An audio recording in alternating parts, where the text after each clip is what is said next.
Solutionology is the study of hobbies, which is a thing that I know because I'm a big nerd. And because I'm an elder millennial, I learned about it on a podcast. Specifically on an episode where the host was interviewing a health researcher about the 5 pillars of holistic well-being, which are movement, nature, art, service, and belonging. And isn't that the dream?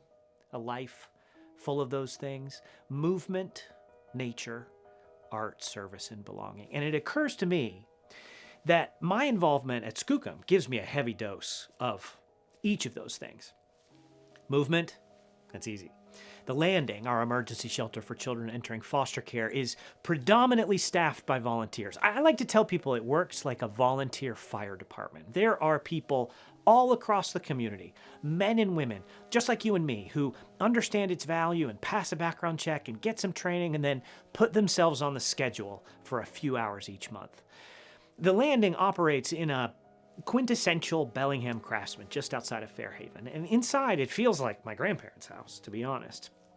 And if you've never been to the Landing, email me. I'd love to give you a tour. The first thing that you would see when you walk through the door is a set of 15 stairs connecting the first floor to the second. And if you were to become a volunteer at the Landing and to put yourself on the schedule once a week for a year, and you made an average of 4 round trips on that staircase each time you came to the Landing, in a year, you would achieve roughly the same elevation gain as a hike up to Hannigan Pass.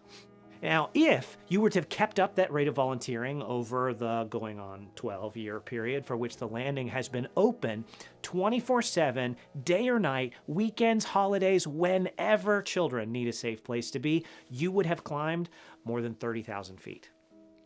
That is the cruising altitude for an Airbus A330. Now, in that time, you would have learned some things, no doubt. Like, you would have learned how to step on each tread just right to avoid making them creak. It's an old house, after all, and for a child in foster care, sleep is a precious thing. And you would know that to many kids, the presence of a staircase in a residential dwelling is the most extravagant display of wealth that they can imagine. I've seen many kids ignore the play kitchen, the dress-up station, the curated selection of toys and games, no interest in the bedrooms with the handmade quilts and sock monkeys. They pass on all of that just to go up and down the stairs repeatedly, to sit there on the staircase, to color and work on Legos or play Candyland. There's one kid that I remember in particular who's, as a child, who their autism spectrum disorder and their developmental delays had done absolutely nothing to diminish their enthusiasm for an adventurous life. Now, this kid woke me up at 4 a.m. to ask if I thought it would be better to slide down the stairs in a laundry basket or sitting on a pizza box. The correct answer, by the way, is laundry basket. We ran extensive tests. At the Landing, children have gone swimming, made mud pies, learned to ride bikes, carved pumpkins, played hide and seek, and floor is lava. And they have done all of that the way that children should, with the support of caring, attentive adults who don't just preside over the festivities, but who run and jump and laugh and play right alongside them. Need some more movement in your life? Come hang out at the Landing. We'll get you up off the couch. Movement, nature, art, service, belonging. You know, if the movement happens outside, even better. 2 for 1. I'm amazed when kids who have lived here for their whole lives have never had the chance to enjoy the natural cathedral that we are lucky enough to call home. But some families, they are just clinging to one another, just trying to survive, and they lack the freedom, the resources, the leisure time to go up to the mountains or down to the bay. I remember one group of siblings who, after a whole day of playing together on playgrounds, the oldest, 9 or 10, asked if we could make just one more stop because his 4-year-old sister had never seen the ocean. I had coffee recently with a volunteer mentor. That's another program we have at Skookum, which pairs a safe, healthy adult with a child in foster care. It's a lot like Big Brothers Big Sisters. And it's a little more substantial commitment than some of our other volunteering opportunities because we ask for a 1-year commitment from volunteers. And kids in foster care have experienced a lot of change and uncertainty. And we don't want to join the parade of goodbyes.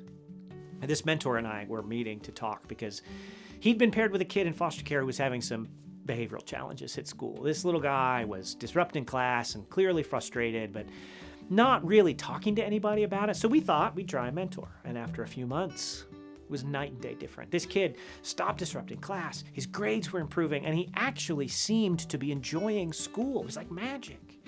So I wanted to ask this volunteer, what's the secret? What are you doing?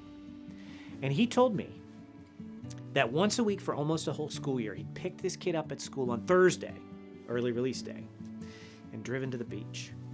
And the two of them would skip rocks. That was it. That's what they did. They stood on the shore and they skipped rocks. And every so often, this kid would talk about his day or how he missed his parents, all stuff you'd probably expect a child in that position to feel and say. But the medicine, what helped this guy come to terms with his life and all the loss that he'd lived through, simple. It was an adult showing up every week without fail to be with him, to listen to him. Movement, nature, art, service, and belonging. Sometimes it really is that easy, but not always. Other times we have to get creative, to be a little artful. Skookum is growing fastest these days in our family partnership program. Think of this as an alternative to foster care. We're called upon to help in situations where families in crisis and definitely need some significant support, but removing a child and placing him in foster care, it wouldn't make a whole lot of sense. For example, we recently worked on a case in which a man found himself suddenly solo parenting 4 girls under 12 for the first time. And dad had a physical disability that made it difficult for him to find and keep steady work. And he didn't have a driver's license. This dad, he'd had a rough childhood himself. He and his siblings were often in trouble. And at one point when they were teenagers, his brother had been caught shoplifting. So to get out of it, his brother had given the police a fake name, but not an invented one. His brother had given the police our client's name instead of his own. And so this new dad had an open warrant for an event that happened years ago across the state in which he had no involvement.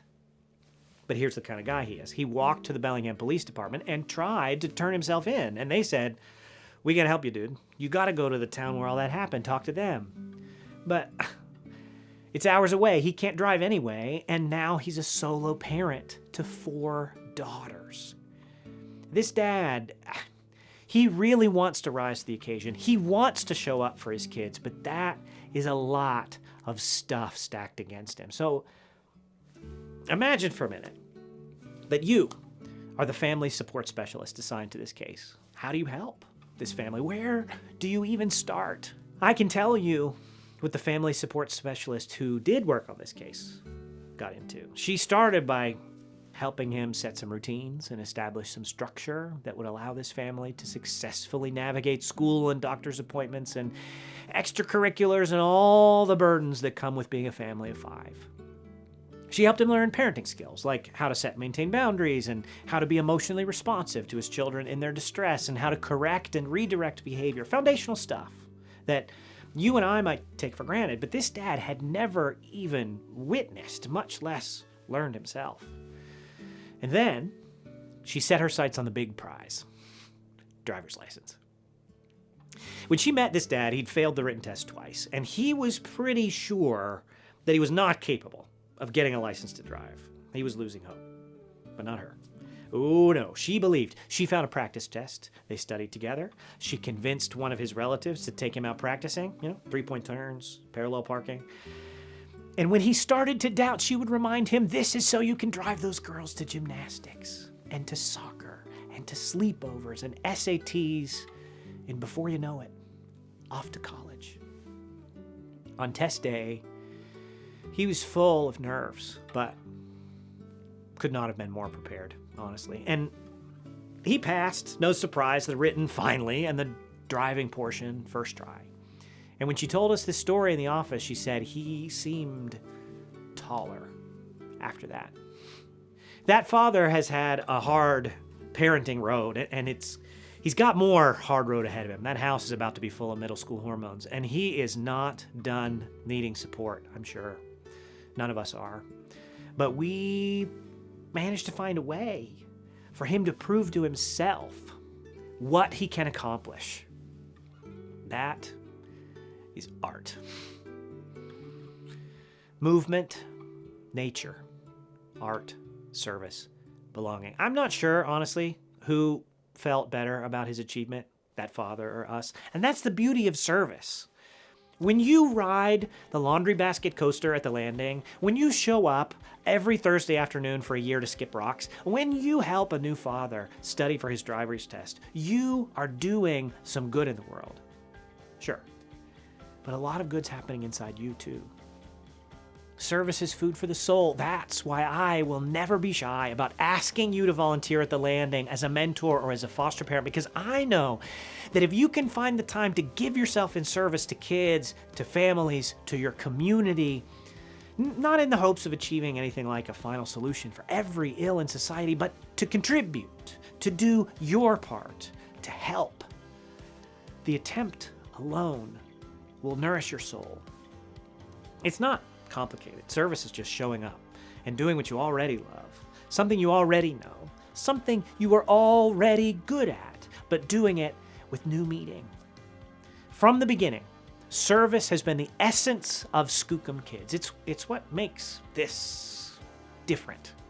Regular people showing up for kids and families, each of us in our own way, with our gifts and service combined, what we make together is breathtaking, and we call it Skookum Kids. Skookum is the real estate agent who each time they sell a house mails a check to help families.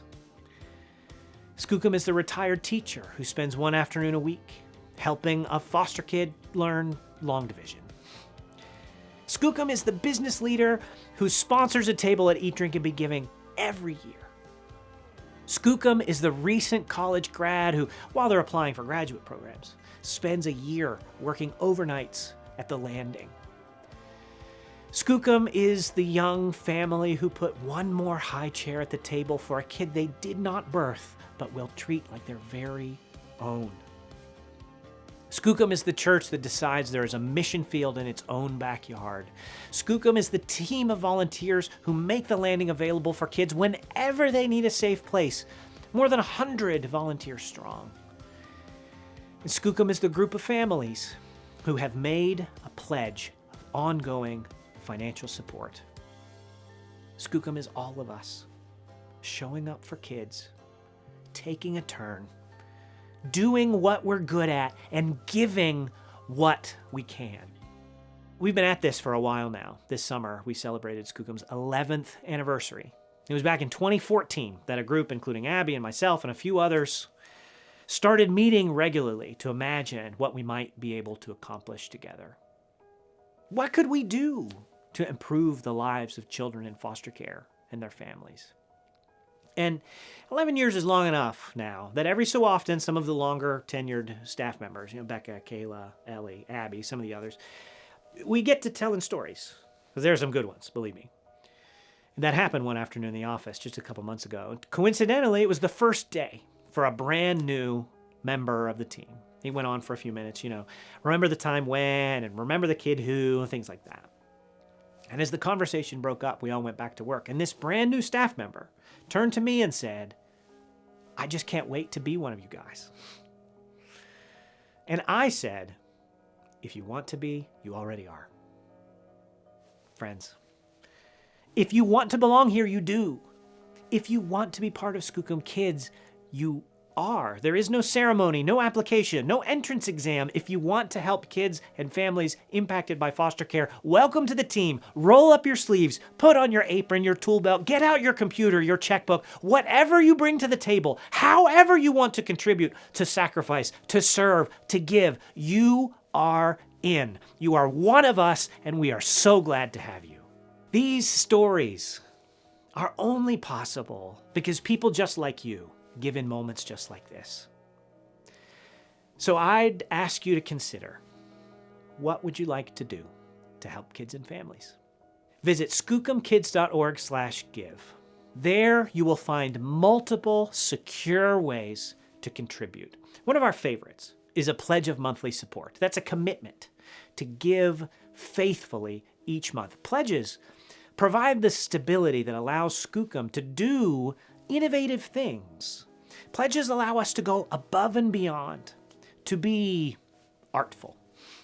I hope you will consider making a pledge.